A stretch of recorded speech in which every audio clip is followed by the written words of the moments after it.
dentro da estrutura institucional da governança corporativa, após analisarmos a questão da figura do acionista, agora vamos falar sobre o Conselho Fiscal. Esse Conselho Fiscal, o objetivo dele principal é fiscalizar os atos dos administradores da companhia. Esse conselho ele é eleito pelo acionista, então a relação dele, do conselho, é com a Assembleia dos Acionistas, é com os acionistas. Então ele se reporta aos acionistas, que de uma forma, como já foi explicada, a Assembleia constitui o órgão soberano da companhia. Portanto, é a esse órgão que o Conselho Fiscal se reporta a respeito dos assuntos que ele fiscalizar, dos assuntos que ele analisar, das opiniões que ele precisa emitir, dos pareceres que o Conselho precisa emitir, né? E normalmente a sua composição é de no mínimo 3 membros, até 5 membros no Conselho Fiscal. Então, esse conselho ele é eleito pelo acionista.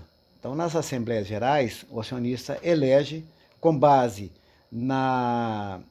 no Estatuto Social, na previsão que se tenha lá no Estatuto Social, ele vai eleger os conselheiros. E são conselheiros efetivos e conselheiros suplentes.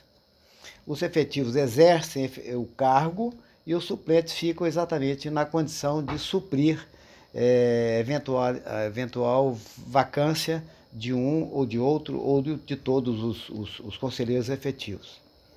Mas ele é eleito pela Assembleia e para um mandato também específico de acordo com o Estatuto Social. O conselheiro também é remunerado e tem detalhes aí que podem ser mais aprofundados. Mas o fato é que esse conselho ele é composto por pessoas naturais, residentes no país, é importante essa informação, né? Com formação em curso superior ou que tenha conhecimento ou experiência comprovada em órgãos de administração, em gestão de empresas, por exemplo.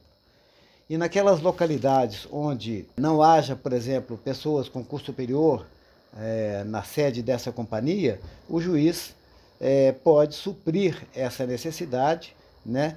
E pode então suspender essa exigência e pode ser com pessoas notáveis daquela localidade e que tenham um certo conhecimento e possam assumir as suas responsabilidades diante da Assembleia. O conselheiro, seja individual ou em conjunto com os demais, e em nome também do Conselho de Fiscal, ele pode e tem direito ao acesso aos dados, à documentação, às atividades da companhia, às estratégias da companhia, enfim, ele tem liberdade para acompanhar todos os feitos realizados e por realizar dentro da companhia.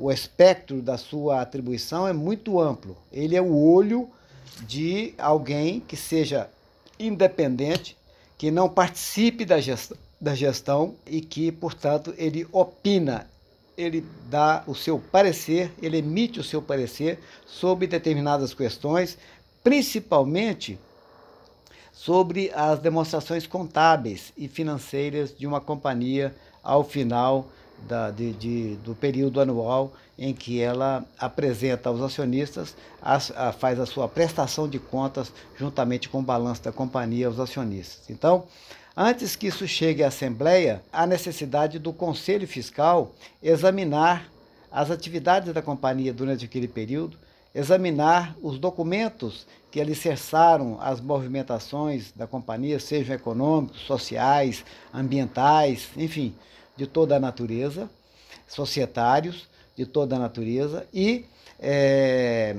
normalmente o parecer desse Conselho Fiscal acompanha as demonstrações contábeis da companhia a serem expostas, a serem disponibilizadas para o voto da Assembleia na sua aprovação de contas ou não. É claro que, como ele é formado no mínimo por 3 conselheiros, pode ser que um dos conselheiros não tenha a mesma opinião que o outro. Então ele pode fazer um voto em separado e manifestar a sua vontade e o seu entendimento, mesmo discordando dos demais. Porque, como é sabido, o conselheiro fiscal, a pessoa do conselheiro fiscal, ele assume as responsabilidades de um administrador, mesmo não sendo administrador. Mas como ele fiscaliza os feitos de uma administração, ele assume as suas responsabilidades quanto a esta administração. E, portanto, pode colocar em risco os seus bens particulares, pode ser condenado penalmente, civil e penalmente, por exemplo. Então é de muita responsabilidade. E nem todas as pessoas têm essa noção de como é importante a figura e relevante é a figura do conselheiro fiscal. E quanto é também que se pesa em cima de cada um deles a responsabilidade pelo seu voto, pela sua opinião em cima de determinados assuntos e, em geral, sobre as demonstrações contábeis da companhia.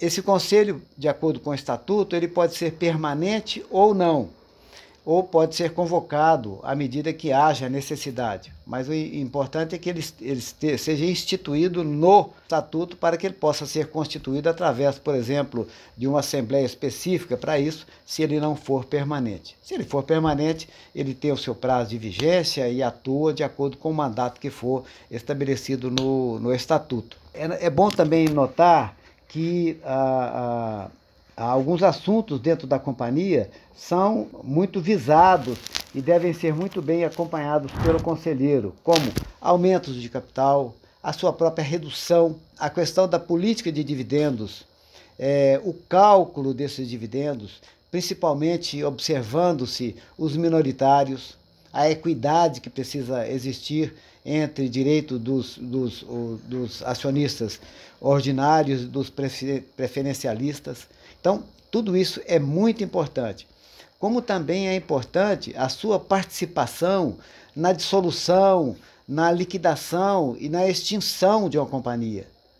Porque ali é o fechamento final de uma atividade comercial, de um industrial ou de um serviço dessa companhia e que precisa ficar muito bem pacificada todas as responsabilidades e ele, como um guardião dos acionistas e em nome desses, ele atua firmemente no caso da dissolução, da liquidação ou da extinção da companhia. Portanto, ele, em todo o período de sua gestão, do seu mandato como conselheiro dentro de uma organização, ele tem puxa para si toda uma responsabilidade e da qual ele não pode se olvidar se ele fizer algum excesso na sua atribuição.